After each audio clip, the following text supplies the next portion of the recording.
I met Ed and the Berkeley guys, Victor and all those guys. And then I went to the big games tournament in Berkeley. And then I went and stayed with Roger Barrett. And he gave me a list of all these players that he knew about these pods. Tom Bodé, John Mortimer. Where was Bodé Ryan. based at that time? He was in Irvine, going to school there, and getting his PhD. But he never finished because Harvey Sachs, his advisor, died in a car wreck. And he didn't like the new advisor, but his head was already piled higher and deeper, so he didn't really need the paper. But so I went down the coast and met Spider Wells and all these different guys, and then I went and saw Hedrick, and I gave him a pie tin, and he'd never seen a Frisbee pie tin, believe it or not. And he gave me a disc. Matter of fact, the disc he gave me was this one right here, which was what Charlie was just out there photographing. This is a prototype. He said to me, "Hey, you can have anything in the case," and so I chose this. This is a really cool disc. I'd like to have that choice again. As a collector, I might have chosen the Poodle Platter in the package, made by Fred Marson, that sold on eBay for $6,500. But that would go for something, but it wouldn't go for $6,500. I don't know what that would go for. You know, it just depends on, you get a couple of pro guys who have more money than sense, right, and it'll go for whatever, you know. Probably $5, something like that. But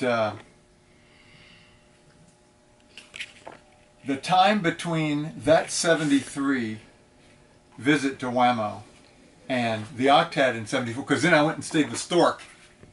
Stayed in his place, and you know, he was living in the dorm, and which dorm was this? At Rutgers, yeah. or yeah? He was a grad student at Rutgers. Stayed with him in his dorm room. He had this really nice moonlighter that was blue, and a very unusual disc. I said, "Man, it was it was like this kind of disc." I said, "Man, this is really cool." Snap. Oh, I have it. I have it in my collection. So now you know why I don't like to damage discs. The Blue Moon, boy, what a doofus move that was. And it didn't do much. You know, it's just like you do with any pro. I mean, yeah. Hey, this is nice. I mean, not like you know, it didn't take anything. Yeah. How much gummy plastic is in this? It's interesting because another one of those tipping points happened in 1981. When I was walking through Wham-O, and I went in this guy Carlos's office, who did a lot of hot stamping and stuff, and there were these 5 discs on the wall, and turned out they were 97 mold discs. Well, they were 70 molds, and he had been experimenting to see how much Moonlighter material do you have to put in a disc before it comes brittle. And so the Blue Moon certainly had enough.